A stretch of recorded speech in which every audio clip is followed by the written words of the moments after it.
ಆ ಅಣ್ಣ ಇವತ್ತಿಗೂ ಬಂದವ್ರಿಗೆ ಒಬ್ಬರು ಮೋಸ ಮಾಡಿಲ್ಲ. ಹೊಟ್ಟೆ ತುಂಬಾ ತಿನ್ನಕ್ ಕೊಡ್ತಾರೆ, ಆ ತರ ಎಲ್ಲೂ ಕೊಡಲ್ಲ. 30 ರೂಪಾಯಿ ಅಂತ ರೈಸ್, ಅರ್ಧ ರೈಸ್ ಕೊಡ್ತಾರೆ ಅಷ್ಟೇ, ಹೊಟ್ಟೆ ತುಂಬಲ್ಲ. ಆದ್ರೆ ಇವ್ರ ಅಂಗಡಿಗೆ ಬಂದು 50 ರೂಪಾಯಿ ಕೊಟ್ರೆ ಹೊಟ್ಟೆ ತುಂಬಾ ತಿಂಕ್ ಹೋಯ್ತೆ. ಯಾಕಂದ್ರೆ ಅವರ ಶೀವರ್ ಅನ್ನಲಿ ಯಾಕಂದ್ರೆ ಅವರ ಶೀವರ್ ಅನ್ನಲಿ.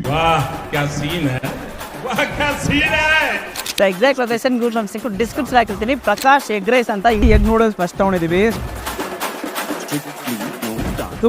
ಒಂದು ಸ್ಟ್ರೀಟ್ ಸೈಡ್ ಅಲ್ಲಿ ಮಾಡ್ಕೊಡ್ತಾ ಇದಾರೆ ಅಂತಂದ್ರೆ ಸಕ್ಕತ್ತಾಗಿದೆ ನೂಡಲ್ಸ್. ಬಿಸಿ ಬಿಸಿಯಾಗಿ ಕೊಟ್ಟಿದ್ದಾರೆ. ಎಗ್ಗು ಚಂಕ್ಸ್ ಕೂಡ ನಮ್ಗೆ ಜಾಸ್ತಿ ಸಿಗ್ತಾ ಇದೆ. ಕಬಾಬು ಕೂಡ ತಗೊಂಡಿದೀವಿ. ಓ ಮೈ ಗಾಡ್, ಕಬಾಬ್ ಅಂತೂ ಮಸ್ಟರ್ಡ್ ಆಗಿದೆ. ಸೀರಿಯಸ್ಲಿ ನೂಡಲ್ಸ್ ಗಿಂತ ಈ ಕಬಾಬ್ ಅಂತೂ ಸಕ್ಕತ್ತಾಗಿದೆ. ಚಿಕನ್ ಕಬಾಬ್ ಒಳಗೆ ಫ್ರೆಶ್ ಅಷ್ಟು ಜ್ಯೂಸಿ ಆಗಿದೆ, ಪರ್ಫೆಕ್ಟ್ ಆಗಿದೆ. Egg rice super definitely must ಅಂತ ಹೇಳ್ಬೋದು. ಬಿಕಾಸ್ ಲೈಕ್ JP ನಗರಲ್ಲಿ ತುಂಬಾ ಜನ ರೆಕಮೆಂಡ್ ಮಾಡಿರೋ ಅಂದ್ರೆ ಎಗ್ ರೈಸ್ ತುಂಬಾ ಸೂಪರ್ ಇರುತ್ತೆ ಅಂತ ಹಾಕೊಂಡ್ವಿ. ಅದೇ ತರಾನೇ ತುಂಬಾನೇ ಸೂಪರ್ ಆಗಿದೆ, ಪರ್ಫೆಕ್ಟ್ ಆಗಿ ಮಾಡಿದ್ದಾರೆ ಎಗ್ ರೈಸ್.